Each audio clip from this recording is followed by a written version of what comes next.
Greetings, wonderful people, everywhere on the globe. For those of you who believe in a globe.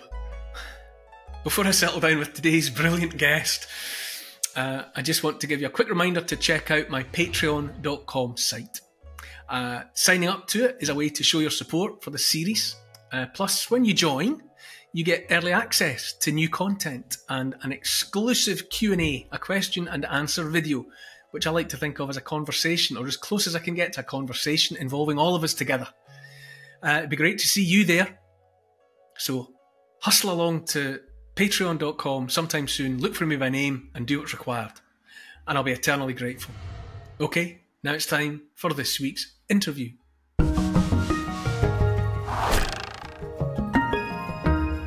Welcome everyone. Time travellers and everyone else in the audience to this latest in a series of conversations with some of those individuals that catch my eye and command my attention with their thoughts and words.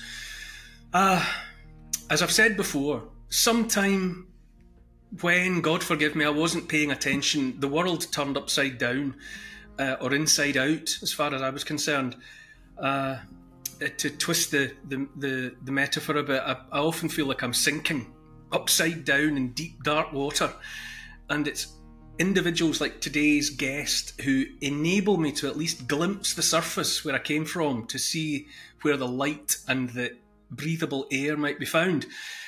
So with that in mind, I'm delighted today to have another opportunity to talk with Ralph Schoellhammer. Ralph is Assistant Professor of International Relations at Webster Vienna Private University and focuses much of his research in political theory and international relations with, in his own words, quote, a particular emphasis on how culture, values and ideologies influence state behaviour. Welcome to the love letter, Ralph. Well, thanks for having me, Neil. It's fantastic to be on with you. I've been looking forward to this for a very, very long time. I honestly, Ralph, I say again, as I've said to you before, that you give me hope. There's an optimism and a positivity and also a depth of knowledge and insight that you bring to every conversation that refreshes my sense of what's going on and holds off some of my innate despair. Now, you heard me say there that I feel as if the world's upside down or turned inside out, and that happened sometime when I wasn't really paying attention. What is your feeling, just to get this started, what is your feeling about the reality of geopolitics as we're being invited or coerced into perceiving it at the moment? What do you make of the world as we're presented with it right now?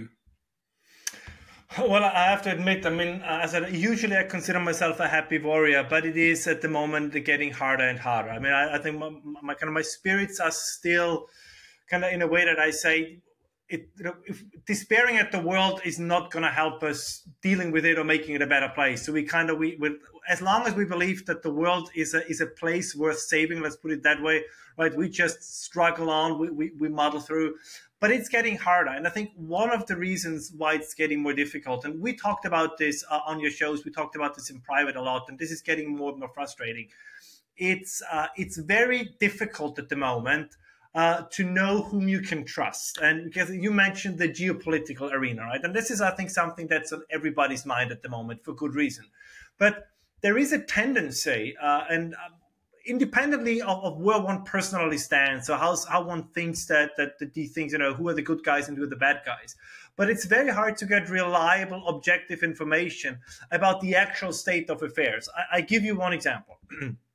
One of the fields I've always been very interested in has been the commodity market and energy market. Right? Up until 2022, a fairly niche area of interest, very important, but not something to draw a lot of attention. And when, for example, the sanctions began against Russia, I mean, everybody who was within that sector knew these sanctions in that way are not going to work. Like, we can go a little bit later into the details why, but it was very clear from the beginning that this is not going to work. But you had from the Economist to the Financial Times to the politicians, right? They all went out there and say, oh, this is now just going to be a matter of time. Russia will be on its knees within 2 months and they will come begging and we turn the ruble into rubble and the revolution in Russia will happen because Putin will be down on his knees. And nothing of this happened. And what it showed to you was that particularly, I think, in the media, but also the political establishment, right, there are people who do not understand some of the basics of the energy market, of the commodities market. And my worry is that I'm not sure if they don't understand these things, do they understand, let's say, military issues, on which I'm not an expert on. But do they understand something, Neil, that you've talked a lot about? If you think about the pandemic, right? And so if they think about migration, think about inflation. So I'm just worried that the same people who failed on so many policies are still the ones who are in charge to kind of deal with whatever the next challenge is going to be.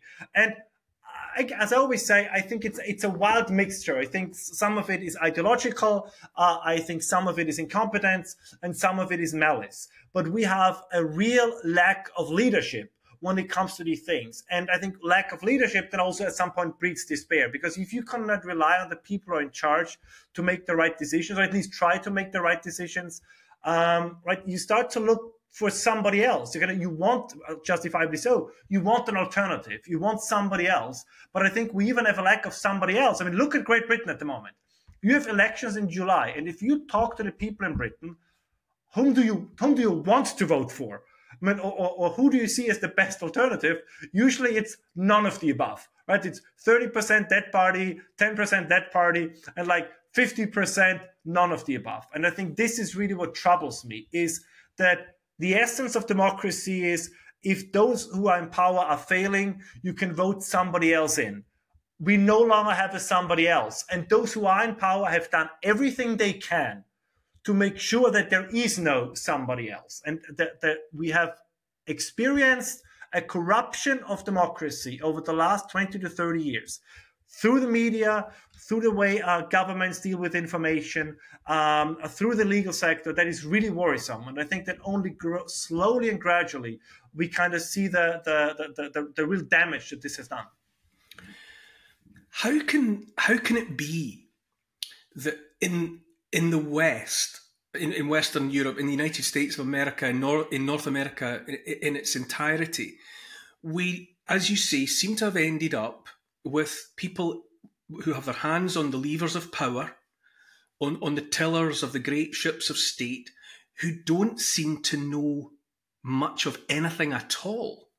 You know, when it comes to, I've watched with mounting horror the situation in Ukraine, where it feels that on the one side, Russia, Putin's regime, and whatever you think of them, they exude an atmosphere of being grown-up, serious people who are involved in a real war on the ground. Whereas on our side, it's as though we're being led by boys or children, you know, with virtual reality headsets on, who seem to come from a mindset of, you know, they've got infinite lives. And however many times they get killed, they'll just somehow pop back up onto the screen. Just to take Ukraine as one example, how have we ended up with a complete absence of grown-ups in the room? Well, I think there is a couple of answers to this question. I think one is a lack of imagination. And a lack of imagination, however, I would say out of arrogance. One of the most fascinating things over the last couple of decades that kind of developed is on the one hand, we're always told to embrace diversity, right? This idea that differences are a good thing, that, you know, that diversity is a strength, that we're, you know, that so many flowers under the sky. But exactly what you just said. But despite all this emphasis on diversity, we completely overlooked that there are countries and places in the world, China, Russia, you name it, they look different at the world than we do. Now, the point, and I want to be very clear about this, whether we think that the way they look at the world is a better way or the more correct way, that's a separate discussion. I think the first step is to realize that they look at the world differently, right? You and I might think it's ridiculous that Russia thinks it is absolutely crucial for their national identity to own or to control parts of Ukraine. We might say it's absolutely ridiculous that China cannot find its self-confidence without controlling Taiwan. But the point is, if they feel like this, we have to take this into account, right? And this, I think, is one of what I mean by the lack of imagination. And we saw this in one interview. I'm sure that many of your viewers and listeners are familiar with her, with Victoria Nuland, like one of the US State Department masterminds. And she gave an interview where she kind of gave the game away just a couple of weeks back, where she quite literally said, we just don't understand why not everybody kind of wants to join the globalized supply chains, the kind of economic materialist dominated world. Why is it that those powers of yesteryear, that they still cling to nationalism, that they still cling to identity, that they still cling to tradition? And you know what? Maybe some people agree with her. But the point, again, is this lack of imagination, that we just assume that if you look at Europe, if you look at the United States, everybody wants to be like us. Everybody wants to be precisely like us.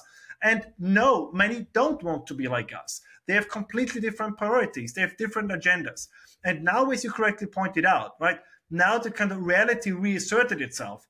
We have been caught entirely wrong-footed.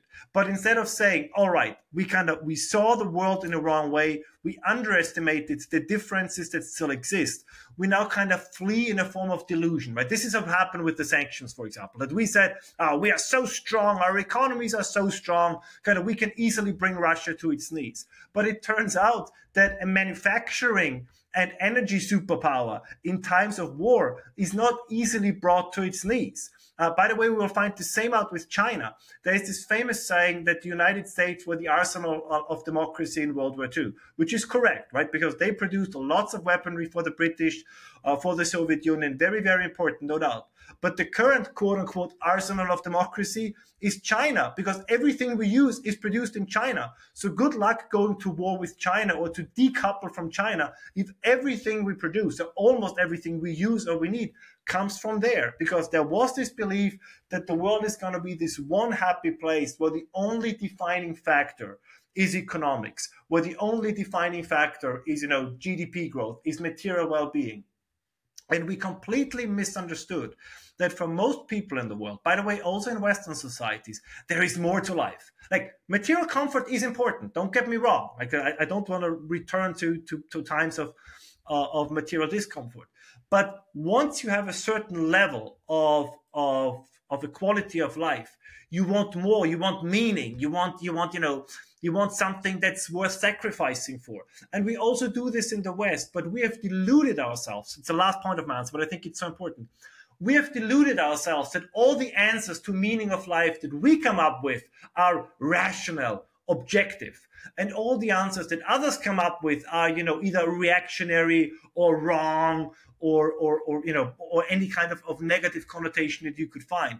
But tell me the difference, or tell me, if you will, why do we say that Chinese nationalism or Russian nationalism, why is that more absurd than, let's say, the European and American obsession with, let's say, sexual identity? Well, it's both of them share this idea that there is more to life than your own individual existence, right? That there is some meaning in life, something that's worth fighting for. And right, okay, we find it in this I would say more kind of hedonistic approaches, and they find it more in these more traditional forms. But I think both of them speak to this problem of us as a species, that we want more from life than just mere existence. And this is something we do not understand. And this is particularly, I would argue, what the political class doesn't understand. What we have in Europe, in the United States, and I think in the UK in particular, and this is something I want to shift our conversation to in a bit, is that we have entirely hollowed out all the sources of meaning for the majority of the populations, with the exception of the small sliver on the top that's in culture, in academia, in politics, in media. And I think this is really one of the biggest problems we have. Because if a growing part of your population feels demoralized, feels disempowered, feels voiceless. I mean, these are like the key ingredients either for a revolution that people say we want this to change, or, which I fear actually more, for a complete, retreat from life, right? That people that actually do what we just described in the worst possible case, that they say, you know what, fine, I just exist. I barely get up out of bed in the morning, because what's the whole point? And I think this is what the upper classes have done to the lower classes. We have inflicted on the working class, or what we want to describe as the working class, this idea that whatever gives meaning to your life, the British flag, football, keeping a proper garden, making a block party and getting together to a barbecue with your neighbors, which I think are very important things. We have said, this is old fashioned. This is how the old grumpy, dusty people do it. Nobody does this anymore. Like if it's not something highfalutin, whatever MTV Music Awards kind of stuff, it's worthless. And this is what worries me the most. Isn't it a lethally dangerous coming together of ideologies, where you have, as you say, there's an elite, or there's the people with control of the levers of power are what some are sometimes described as anywheres, people who don't feel any kind of national identity, any sense of belonging anywhere specific. They're quite happy just to float on the surface, as opposed to the massive humanity, I would say, who are the somewheres, who have some sense of being rooted in a location, in a nation, in a culture, in a language, and so on.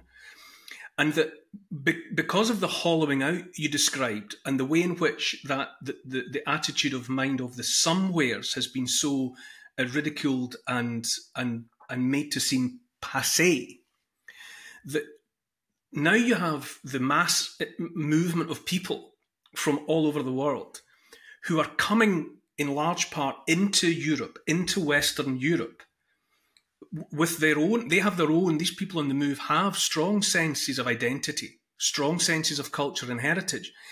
And they're arriving and finding themselves in amongst Western European populations who have been reared to be embarrassed by and to apologise to the incoming populations for their very sense of themselves.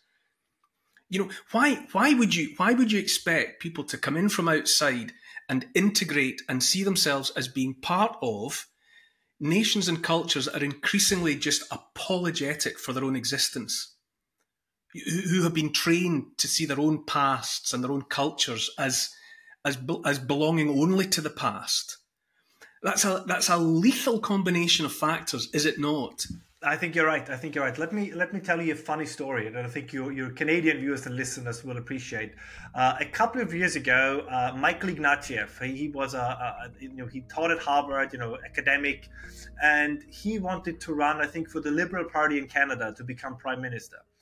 And in his first speech, a journalist asked him, "Well, what do you think about Canada? Right? You want to be prime minister of Canada, so what's your take? What's your take on Canada?" And his answer was, and I'm quoting, he said, "Well, when I think of Canada, it is the place I would call home if I would ever need one." And I think this is, in a nutshell, precisely what you just described, right? Exactly that kind of people. They fly to Davos, and then they fly to COP28 or COP208 or whatever it is, and then they fly to New York, and there might be a place that if they would need one, they might call home. And exactly as you say, right? This is Samuel Huntington called it Davos man, right? People that are not really anchored anywhere, and the cosmopolitan, if you want. Yeah, you're absolutely right. And then you have people who actually do have a home, and they want to have a home. They want to have a place that they call home, and they would actually like that the politicians that represent them, are in favor, are biased towards that place. I mean, Ignatieff was never successful politically because even the effeminate, weak Canadians, I'm joking, of course, but even for them that was too far, right? So even the postmodern Canadian male apparently said, "Oh, come on! Like, if you run for prime minister, at least pretend that you like Canada and not just say it's a place you might call home under some circumstances."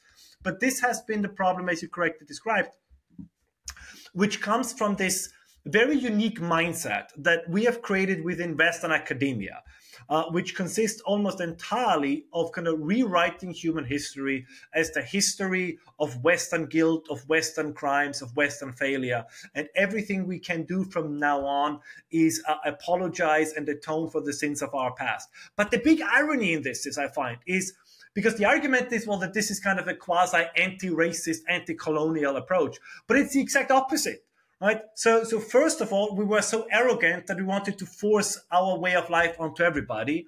And now we are saying, well, we are so arrogant in our guilt that we want to do the same kind of thing. And by the way, we still walk around the world and try to tell people, what democracy is and what liberalism is and what human rights are. We just change the labels, but we're basically still in many areas doing the same thing.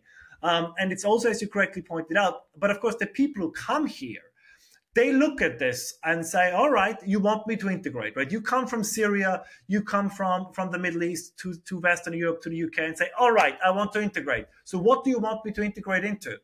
And I have to be honest, well, what is it that they can integrate into? Because as you correctly point out, if I walk up to you and say, I want to become a member of your community, and then you say, yeah, but you must know, my community is the worst. Are you really sure? We are such a horrible community. You're probably going to say, I don't know. I mean, if I'm a young, if I'm a young man, for example, that's not the kind of community I want to join. I mean, imagine you want to join the Manchester United fan club and they say, you can join us, but to be honest, Manchester City is a much better team. You probably going to say, okay, you know what? I'm going to check out the other team. And I think this is what you see, for example, with Islam in Europe, right? That you have a Muslim community. I think many of them would like to integrate, but then you have like the one community that says, we are so sorry for everything and don't change anything. We don't ask anything from you. And then you have the Muslim communities that actually have a stiff backbone, right? That they actually say, this is ours for the taking. The future belongs to us. I want to be with the movement who says the future belongs to us. I don't want to be with the movement that says the future belongs to somebody else. And I think this is kind of what we see. It's a psychologically very interesting phenomenon, but it comes, and I really kind of want to drive this point home as strong as I can. Because integration is done not by Rishi Sunak, it's not done by Olaf Scholz, it's not done by Emmanuel Macron. Right? Integration is done in the schools. Integration is done in the neighborhoods. Integration is done in the apartment buildings. But we have allowed, both demographically and culturally, all these islands to these parallel societies to emerge. So how is integration supposed to take place there? It's even worse. Imagine you are, again, if you just stick to this example of Islam, you are a Muslim and you come to, let's take Sweden as an example, and you say, I had it with radical Islam, with fundamentalists. I'm moving to Sweden, Malmö, let's say from Tunisia. If you're a woman moving from Tunisia to Malmö, you'll find out that whatever Islam you had in Tunisia is not half as radical as what you're going to find in Malmö in Sweden. And I think the same is true in parts of Great Britain as well, right? You want to be a kind of whatever, how we want to say, you want to be a liberal Muslim, an integrated Muslim. But the areas where you live are probably more Islamized than the Islam from the countries where you came from. And the government doesn't do anything to change that. And I think this is a worrisome trend. And of course, gradually what you then see happening is that the kind of the domestic population starts to integrate with the new coming population. I mean, as I always say, this can be a good thing, this can be a bad thing, but we should not ask or pretend that it's nothing. This is what drives me always insane about these debates. We act as if this is like nothing is going on. Something very profound is going on, and I think we need to talk about it. But as a last point, because I find this so important, I don't think that integration is impossible, but you need to offer people something to integrate to. And what that means is there also needs to be a hierarchy of values. And what I mean by this is because if you want somebody who comes from value set A to integrate into value set B, he or she or whoever must feel that the value set B is actually superior to their own values. So we need this kind of confidence. Otherwise, it's not going to happen. As I said before, if you go somewhere and say, your values are as good as mine, if not better, but I would really ask you to adopt mine, the other person is going to say, why? You literally just said that mine are superior to yours. And now you think I'm gonna change them for you. You mentioned earlier the lack of imagination, the inability or perhaps it's just a mulish refusal to accept that others see the world differently and perceive reality differently. What do you make of the realignment that is undeniably happening on the other side of a line that, as I see it, is developing? You know, there's a trading, the north-south corridor that's developing between the port in southern Iran that runs all the way up and into Russia, and it has attracted the attention of India, for example, that sees a way to get trade into Russia and into China without the complications of going through the Suez corridor, which is obviously very much complicated at the moment by what the Houthis have achieved in the Suez. That there's a line, added to which you've got the emergence of BRICS, whatever and however credible a person might think BRICS is. There's this alternative trading bloc developing that almost certainly has no intention of trading in the US dollar, for example, and would be moving on into another currency entirely. Are we in the West just having the wool pulled over our eyes by those unimaginative or mulish leaders that you talk about, that we are failing to comprehend just the paradigm shifting extent to which the trading world, the economic world, if not the ideological world, is beginning to spin on a different axis? Yes, and let me add a wrinkle to your question, because I think you put it perfectly. But I think that the kind of wool that our leaders have pulled over their eyes is one of the reasons why this is happening. I mean, I give you one example. When we look at Russia, for example, I mean, the history of Russia is a complicated one, as everybody knows, but it has always been one primary goal of Russian politics, I would argue, going back to Catherine the Great and Peter I, that they want to be seen as a European power, right? This is the Russian self-understanding is, I mean, they're in this, it's fast, and this is what I mean about lack of imagination. Part of this lack of imagination is also that nobody knows anything anymore. Right, history is fascinating. Right, I mean, it's this is everybody thinks nobody knows anything anymore. Yeah. That should be the headline for this clip. Like, people act as if Russian history started in 2022, and whatever you think of Tucker Carlson, but one thing is clear, that Vladimir Putin thinks very much in historical dimensions. Right, every interview he gives starts with "in 1614," and I mean, some people mock it, but obviously it's important for him, and this is something that has been important for Russia for a long time, because they always were in this weird position. They 11 time zones, one part in Asia, one part in Europe, kind of culturally, civilization-wise, they identify as European, but they know they fully not are, and they know that the Europeans never fully recognize them. So there's also kind of this kind of minority complex there, and so these are very intrinsic and important elements. And why am I saying this? Because there was a time, maybe 100 or 150 years ago, when diplomacy knew these things and took them into account.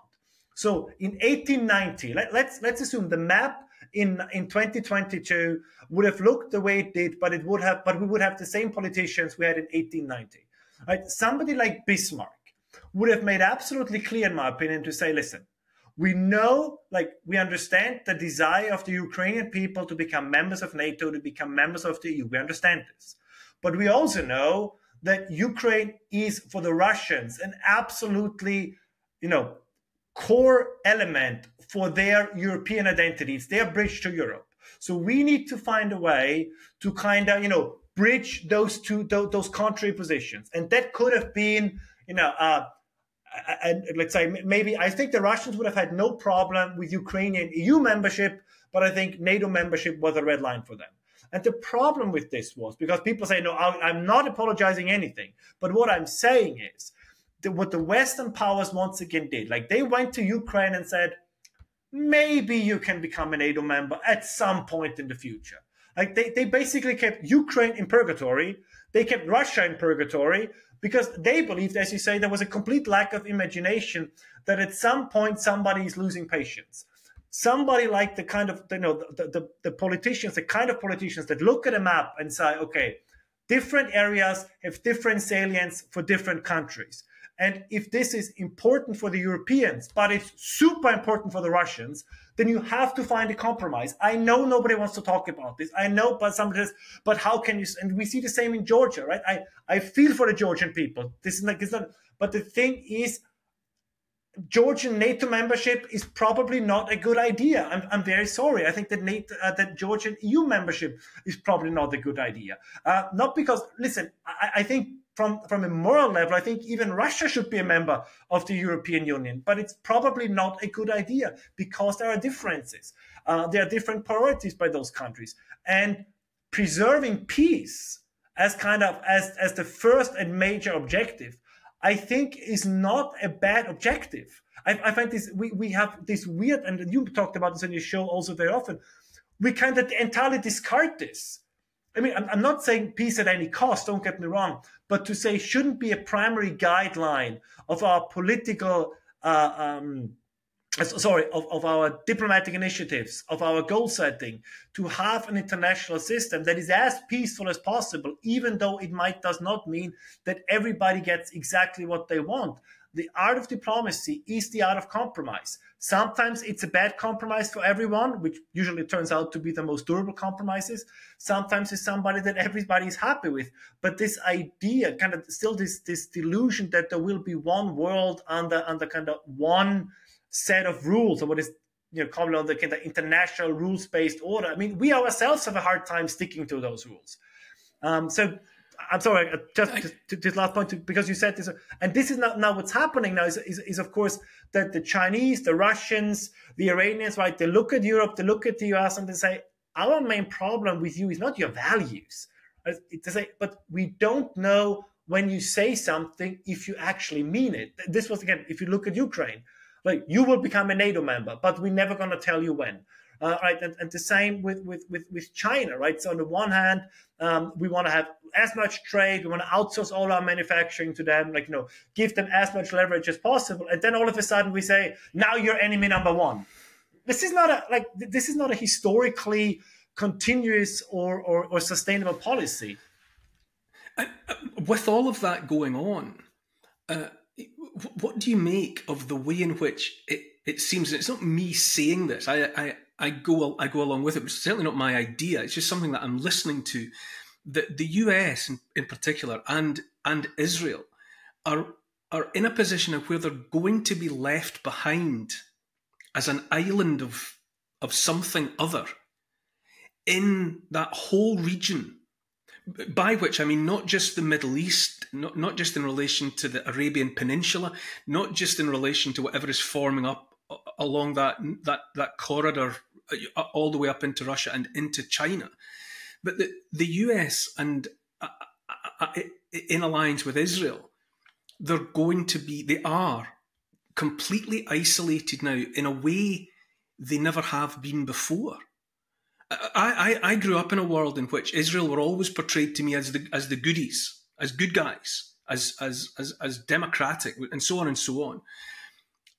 For the first time in my life, I think the wider world is looking at Israel, and by extension the US, in a completely different way. And I do wonder when or if the rest of us in the Western Hemisphere are going to waken up to that and what that might mean. That is a tricky issue. It's a tricky issue for a number of reasons. One of them is, of course, exactly what we just described in this conversation, is that different countries looked at different ways, look at the world differently. I would be hesitant to see, and I know this is something that's very popular in some circles, that there's a kind of anti-US or anti-Western alliance emerging. But many of the members of these anti-Western alliances don't like each other that much either. The Russians and the Chinese are not friends. I mean, they're currently in an alliance of convenience. They need each other, or they can help each other. But if you ever talk to a Russian politician about what they think of the Chinese, or to a Chinese politician what they think about the Russians, it's not nice what you hear. And Americans make fun of Canadians all the time, but that's different, right? Because they are competitors in Central Asia.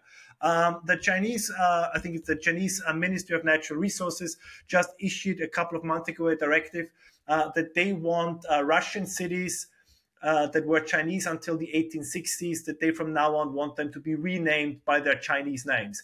That's a pretty, let's say, at least symbolic, but an aggressive symbolic step. And I see a similar thing when you look at the Middle East. I agree with your assessment to a large extent, but even there we have to distinguish, which is that the Saudis are not fans of the Palestinians. They made this very clear again just a couple of weeks back when they basically said they are willing to negotiate even recognition of Israel if, and I quote this directly, said if Israel would be willing to, if they would make verbal assurances that they would restart a conversation about a Palestinian state. I mean, that's like me saying, Neil, I don't know. No, I trade you, whatever is it I trade you, if you make a verbal agreement that someday in the future you might gonna give me something back as well. So there's this as well. I think the same is true in Egypt. I think the same is true in Jordan, right? That the Arab world, just as we said with Russia before, is a very, very complex place. And it's not as black and white as one very often sees. So on the one hand, of course, they feel sympathy for the Palestinians, which is justified. But of course, they also know that historically, wherever the Palestinians showed up in large numbers, whether it was Syria, whether it was Lebanon, whether it was Kuwait, they caused problems for these countries, which is why nobody's willing to take them in. Right? I mean, if you look at the border between Gaza and Egypt, I mean, that's a border. I mean, this is I think it's like 4 walls and barbed wire, and I mean, there's a couple of tunnels underneath, but that's just so that the Egyptians can deliver weapons and whatnot, but they have no interest of accepting a large number of Palestinians in. And the Jordanians are the same thing. Now, you touched on something that's equally important, which is the language of international politics, as cruel as it sounds, is power. And I always found it a mistake that any country tries to present themselves, as you so correctly said, as the goodies. I mean, this is my approach to every conflict in the world is primarily how is my country, or in my case, I would say Europe, what's in our national interest when we react to these conflicts? What is to our benefit? What is the kind of the interest of our people? This idea, right, that any country, whether it's the United States, Israel, or any other country, has the obligation to morally, or to be the moral salvation of the planet. I always find this mistaken. And I think you make more damage or you create more damage than benefits by this way of thinking. You're absolutely correct, because this is, and I fully agree with you, if you frame a conflict in moral terms, well, then of course you kind of cannot then complain if you are judged in moral terms, right? If you are saying, as you said, we are the pure, the good, the purest and morally highest of everyone around, well, then you create the standard by which you will be measured.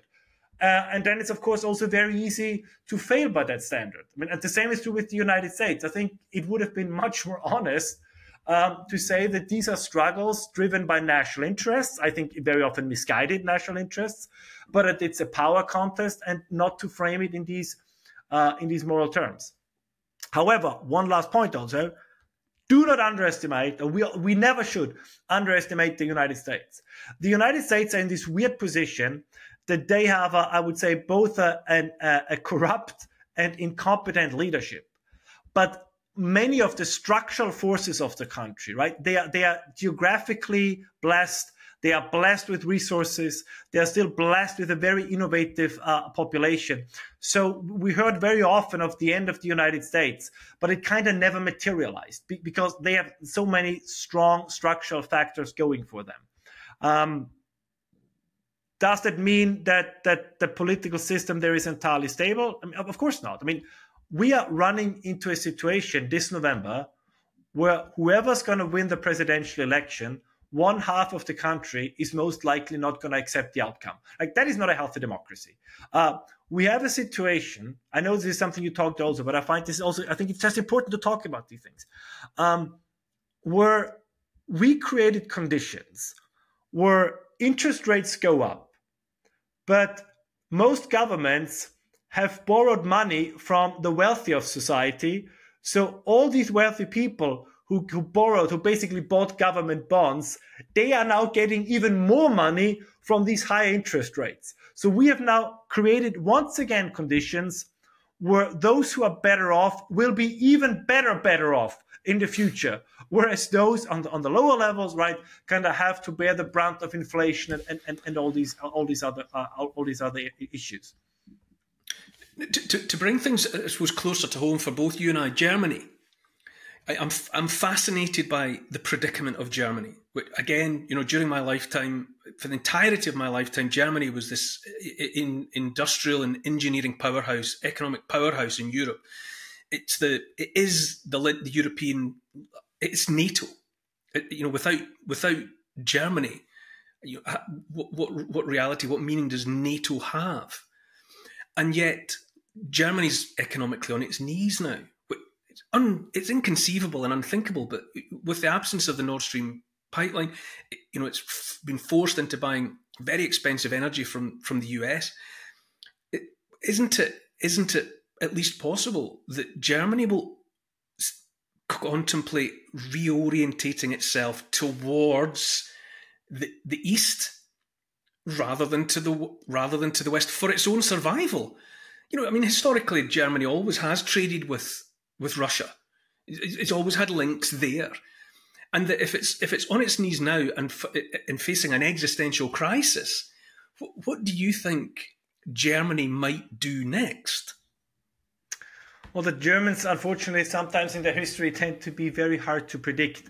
But kind of picking up on what you just said, no, I think this will ultimately be the trajectory. We have to, and this is, of course, the most difficult thing in the kind of conversation that we are having, right? Are the things that currently are going on, are they abnormalities, right? Are they kind of digressions from the mean? Or is it really an entirely new trend?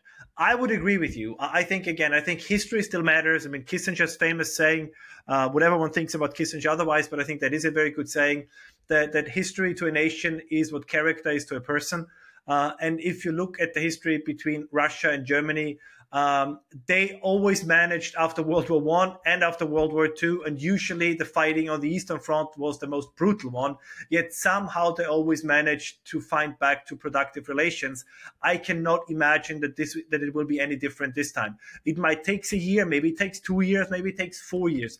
But at some point, as you correctly pointed out, this renormalization is going to happen. I would actually argue that this is probably going to happen for all of Europe. I mean, the fact is, given its fundamentally crucial role in global commodity markets, in food production and other areas, everybody at some point will have an interest to renormalize relations with Russia, which, to be quite honest, on the long run, I think is what the goal has to be. I mean, this has been, for the United States until very recently, and also for the West, right, has been an absolute pillar of foreign policy to make sure that China and Russia are not on the same side. And now, as you said at the beginning of our conversation, we turned everything upside down. That is not a good condition to be in, I think, and I honestly believe so. And this is so hard these days because you no longer can have nuanced conversations. But I think one can condemn the Russian invasion of Ukraine, but simultaneously also say that at heart, Russia, of course, is part of European history. It's part of European civilization. I mean, sure, we can now start and ban Tolstoy and ban all these Russian musicians and pretend that they never existed. But this is ridiculous. And again, it would make us miss out on what is a driving force behind everything that's going on. The Russian invasion of Ukraine was the third act. Well advanced through a war that had begun long before. You take it back to 2014 or 2008 or whatever. But what Russia did in 2022 was not page one of that story, not by any stretch of the imagination, and all the machinations by the US and the rest. Maidan, 2014, the coup, and so on and so on.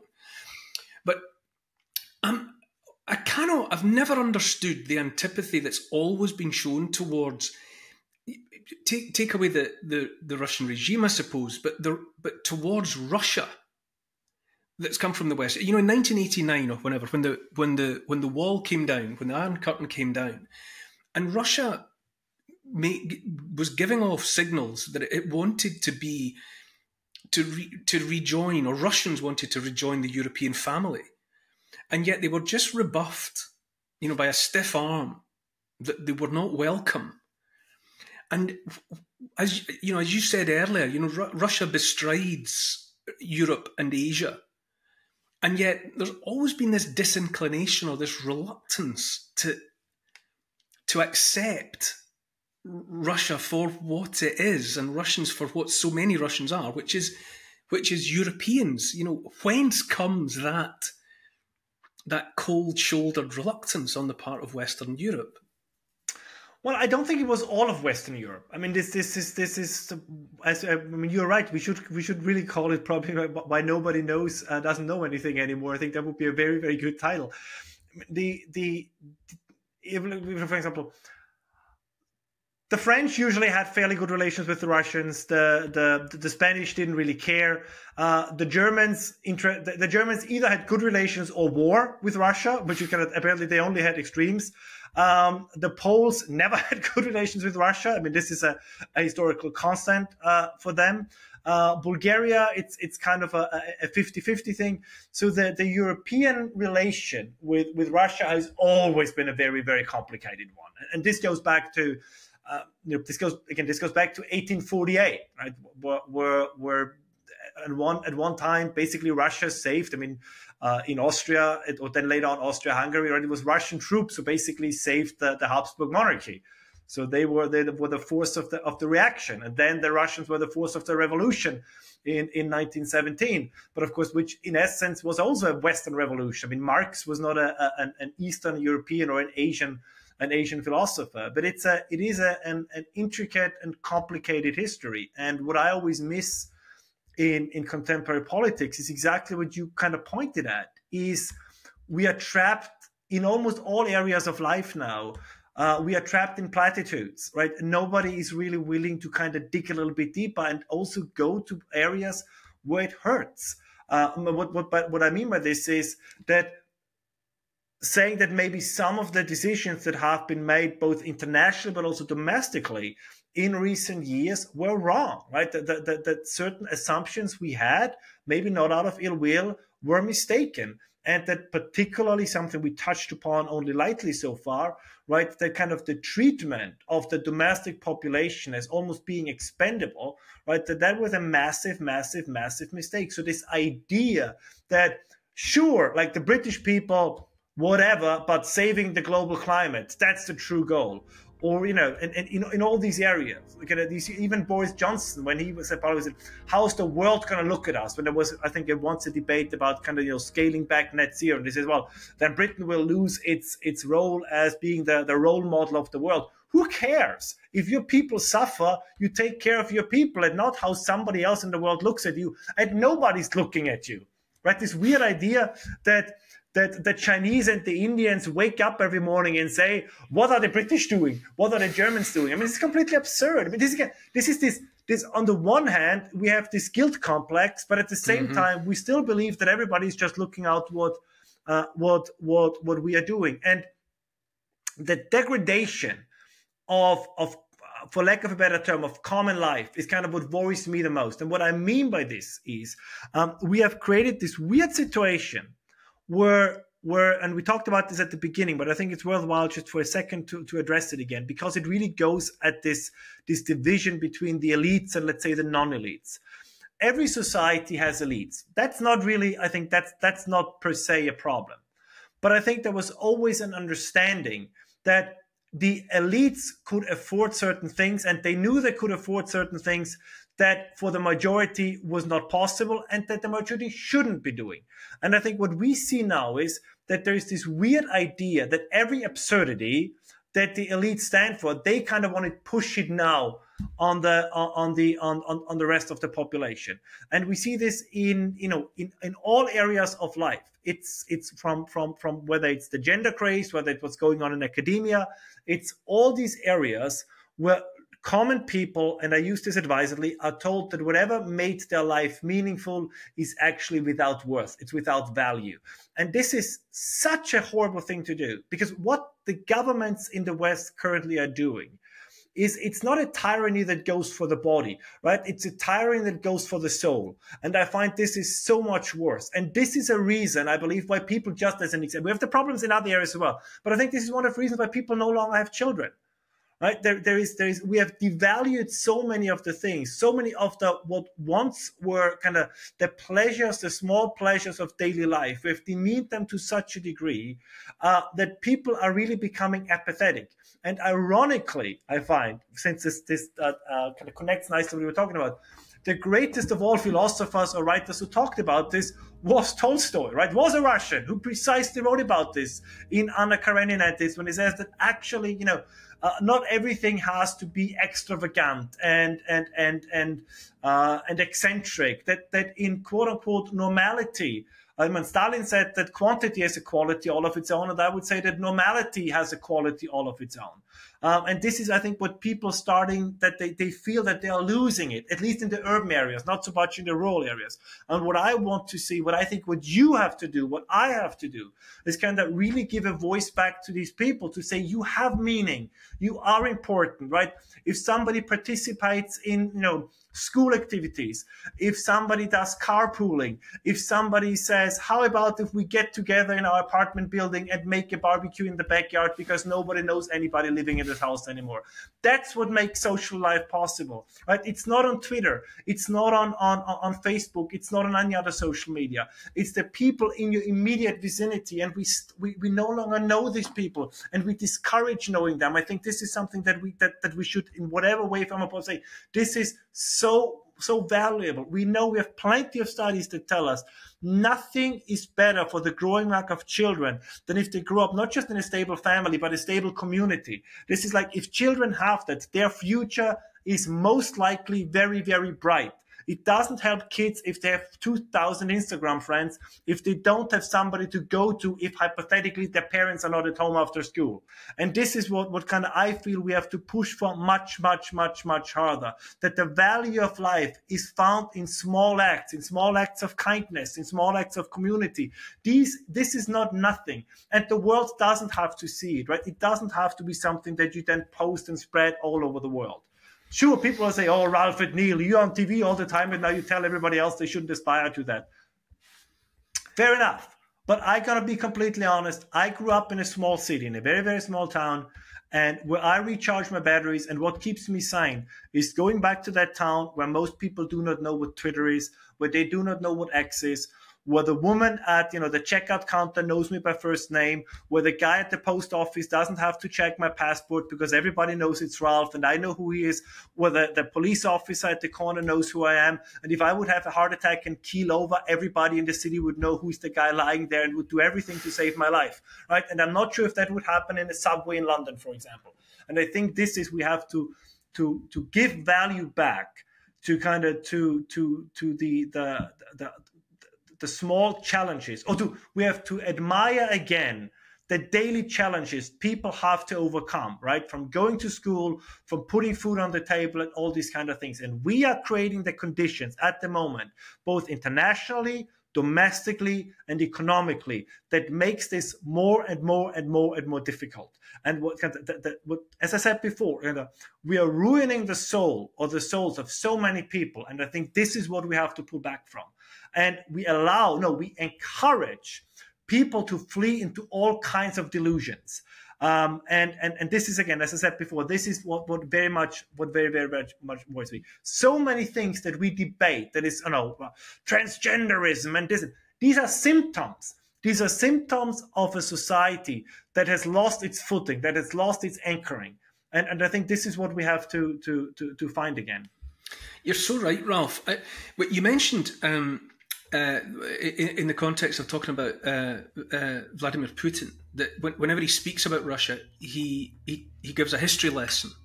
But in that interview with Tucker Carlson, he also, now whether it was done from the heart or whether it was done as part of a performance that he thought would play well with his population, he also stressed the importance of family. And he name-checked the Russian family. We were invited to wonder, perhaps what he meant by the Russian family. But nonetheless, it was there in his thoughts and there in his speech. He also talked about faith. And again, I say, whether that was done cynically or whether it was done sincerely and from the heart, it resonated with me. I was left with the impression where I thought, I don't know when I last heard a Western leader bother to invoke those simple and fundamental building blocks of society. And for my own part, I get a lot of letters from people reaching out, often in despair and desperation, and the majority of them talk about faith. The majority of them talk about light in the darkness, the need for hope, the need to champion good against evil.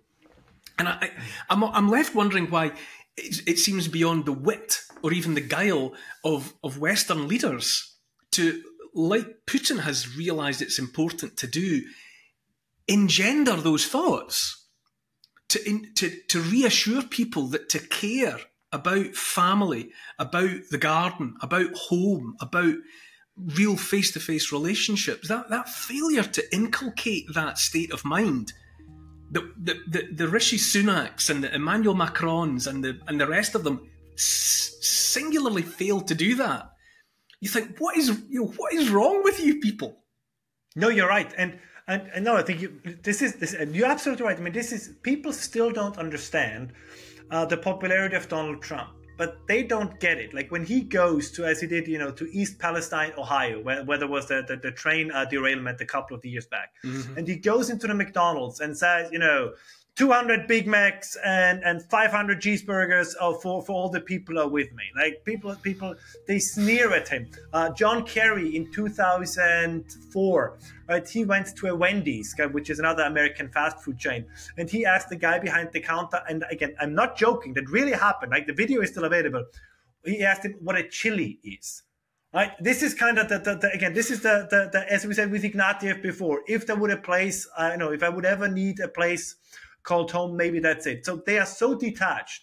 And with Trump, the feeling is that everybody knows that, well, actually, I think he actually does eat quite a lot of Big Macs. But the point is, he's not mocking them for it, right? He's understanding that for many people, that is a reality of life. Not everybody can have foie gras and caviar all day long. And he doesn't sneer at them. And this is exactly the same, like this sneering at regular normal life. Again, it's as you say, take church, for example, right? Faith alone is not enough, I believe. And this is also a problem I think to have in Russia. People need to go then to these communities, because that's when I lived, it's a very quick personal story, but I think it embodies it so nicely. I lived in the United States for 4 years. It was kind of in my pre-religious time, let's call it this. And my roommate went to church every Sunday. So she basically dragged me with her. But independently of my own belief, what was so nice was, right, there was, after the service was done, like people asked, so how are you doing? Like, I heard your mother is sick. Can I help in any way? Do you want me to look after your children so you can visit her in the hospital? Are the kids falling behind in school? Do they need some help, with preparing for an exam? And then you could see, like, in front of my eyes, like you could see these strong ties of community. And you could tell that this is a community. You say, I want to be part of this. If having faith, if being a Christian, if that is the entry ticket, I'm in. Like I'm all in, because this is soothing for the soul. And as you say, like even if and politicians should encourage this, exactly as they say, go out, talk to your neighbors, see the people around you, build a community. And we would be surprised, not everywhere. I think some of the urban areas are probably lost. But you would be surprised, for example, when it comes to migration, how many of the negative effects that would at least soften. Because if you are the Muslim child and you are more or less, quote unquote, forced to play with the non-Muslim children, you will change.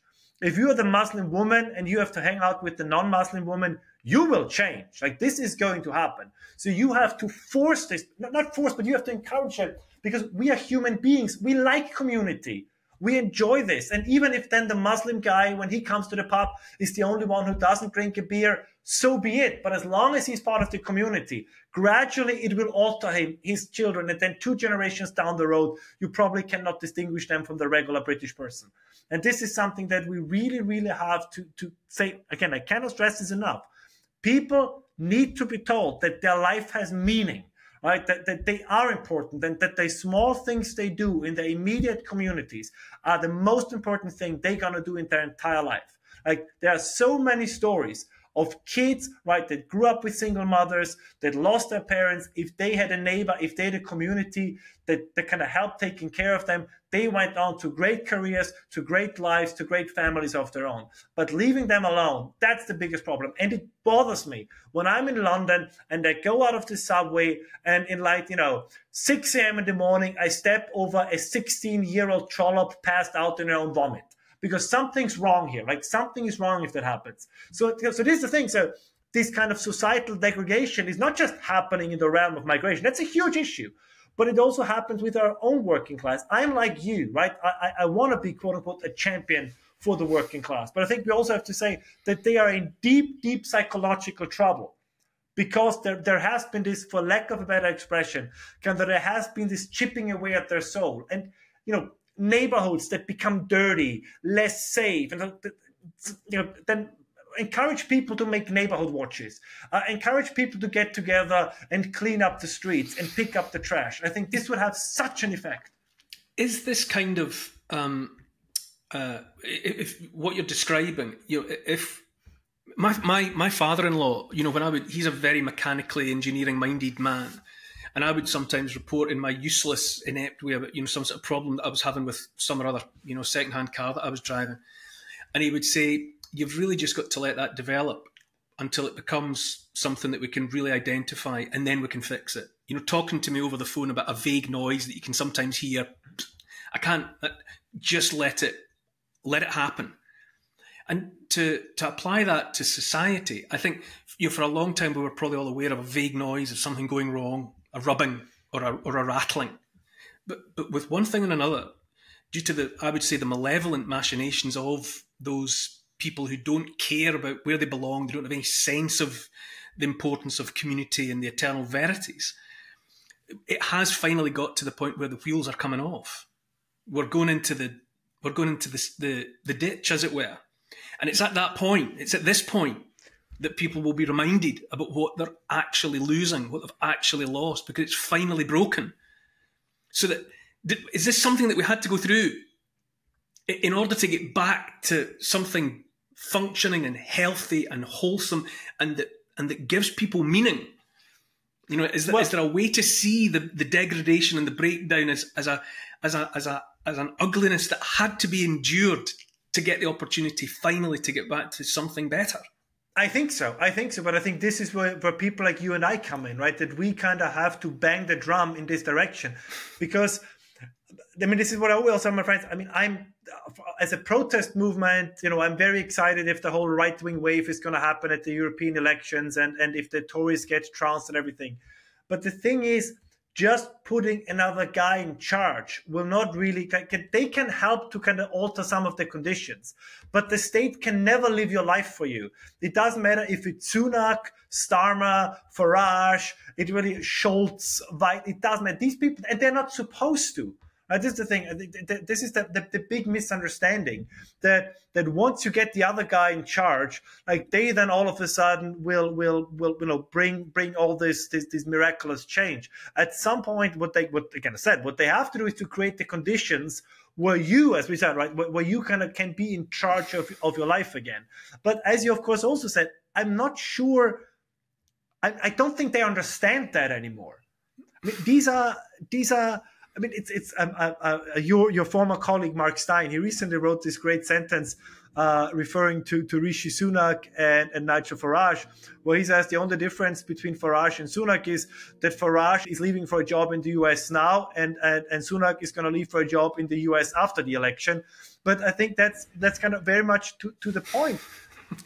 I don't think that, and even I have to say, even respectfully, even with Nigel Farage, he could have played such a crucial role And then he says no because he has to do an internship for the Trump campaign or whatever it is, and that's more important than engaging with with standing for parliament in the UK. But at the end of the day, if we don't start to get a hold of what you just described, we don't start to crawl out of that ditch, election results are going to be completely meaningless. Politics cannot fix the family. They cannot fix community. They can, as we said, I think they can try to nudge us into that direction. They can at least stop belittling it. But at the end of the day, it's kind of just reminding people of the value they have. Maybe it's good. Maybe it's good for us, painful though it is, to be thrown back on ourselves. You know, as you say, there's no leader. It ought not to be any leader's responsibility to live your life for you. And if by the sheer absence of quality or sincerity of any leaders, if we're thrown back on ourselves, that might be a good thing. I mean, I often think that people generally misunderstand the meaning of karma. People generally think that karma is some sort of punishment that you get in the now for behaviour that you exhibited in a past life. But really, karma just means you're doing. Whatever your circumstances are, one way or another, it's your doing. You as the individual are ultimately responsible. You're the one that should take responsibility for you, and don't go looking for that. If your life is unhappy and all the rest of it, it's not down to lack of leadership or anything else. It's you. Ultimately, it's down to you, and perhaps being held up by wishy-washy leaders and leaders who were just good enough was an unhelpful crutch. And maybe part of this paradigm shift that I would like to imagine in my most optimistic moments, fleeting though they are, maybe because the crutches and the handrails have finally fallen apart and disappeared. If we're going to get up again and walk, it will only be under our own agency, and that's no bad thing. No, I think that's absolutely correct. I mean, in many ways, I guess a crisis can always either lead to rebirth or complete destruction. And as you just mentioned, I mean, the problem we have and I think that's again true for most of Western societies, and I think that's the unspoken truth of the liberal society. If you create conditions where the individual, or where the state is supposed to exist to enable the individual to be as individualistic as possible, you by default make the state the enemy of community. Because you say more or less directly, we don't want the individual to depend on family. We don't want the individual to depend on any kind of other community. We want the individual to depend on the state. So in many ways, we have created in some areas, I'm exaggerating slightly, but I mean it, and almost a relationship like between a drug addict and a dealer, between the state and the individual. Where every problem, the first institution we tend to turn to is the state. There are areas, I'm not an anarchist, I'm not a libertarian, but I think we have overdone it. I don't think, for example, that it is the business of the state, to decide how many people go to university.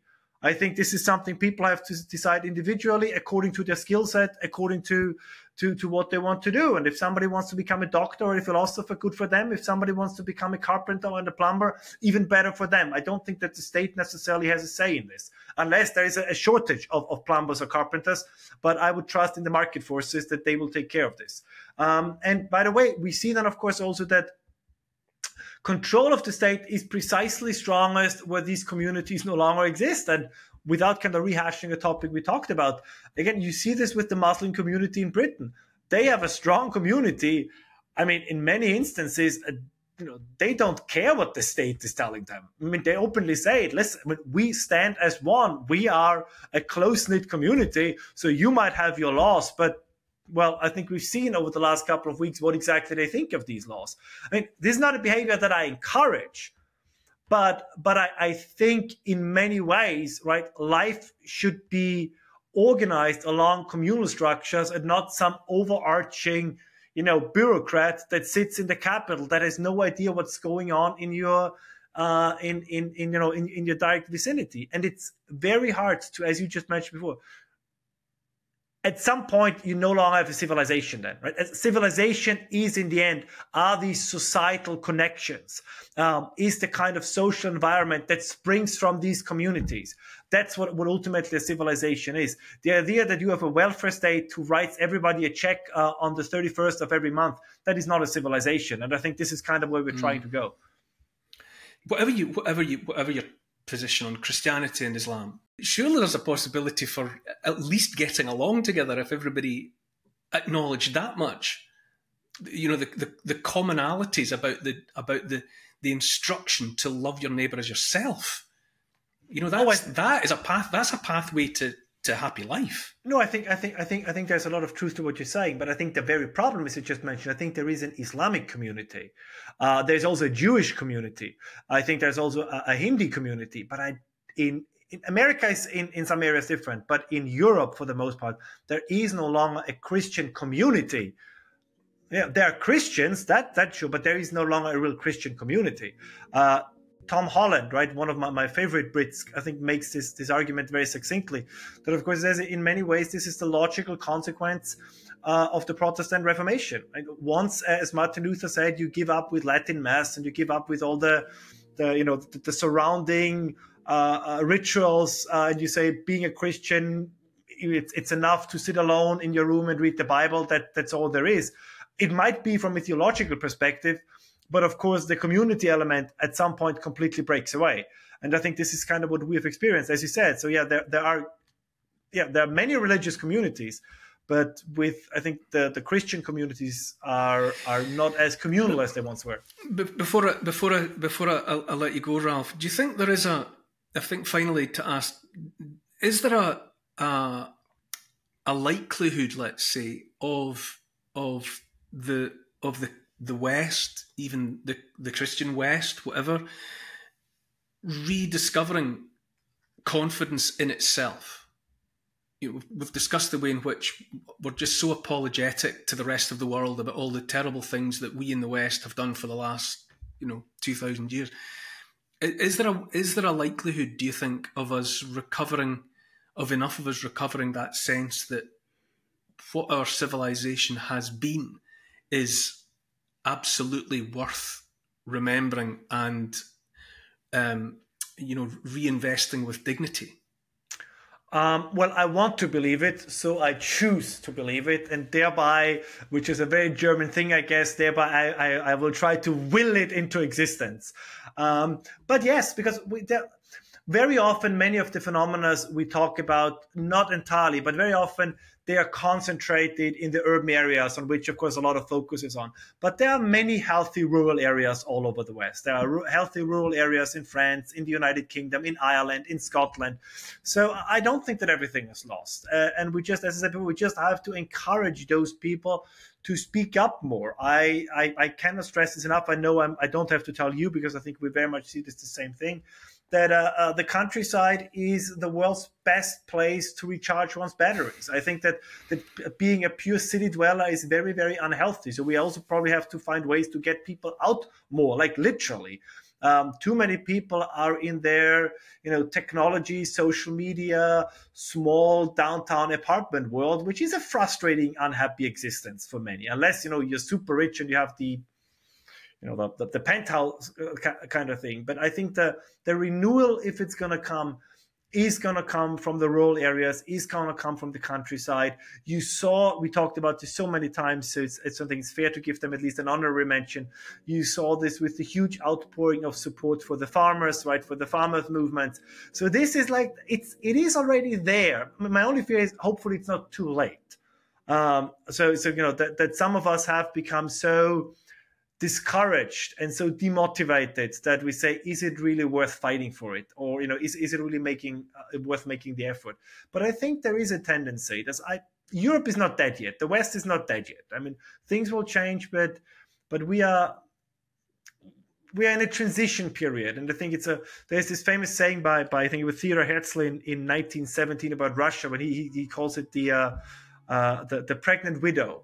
right? Where kind of the old system is dying, and an entirely new thing is coming into existence that has only a very rudimentary attachments to what came before it. And I think this is a little bit the situation we find ourselves in. It's very hard to say what comes next, but I'm not entirely pessimistic. We are very often so obsessed with whatever the current thing is, that it's very easy to overlook some of the underlying trends. But I always say that the reason why I'm always still very much in favor of a democratic political system is because I have a lot of trust in the common people. I have a lot of trust in the average person. I just think they have been silenced too much for too long. But if they find their voice again, I'm very optimistic. I'd like to let that be the kind of closing thought for this, Ralph. That idea that what an optimistic outlook that would be if the pain, the suffering of the moment is actually the pangs and the pains of a childbirth, and that something new is coming. Because what could possibly be more positive than the birth of something new? Indeed. Ralph Schoellhammer, I knew this would be so worthwhile. Promise me we can do this again. Anytime. For the moment, Ralph Schoellhammer, 1,000 thanks.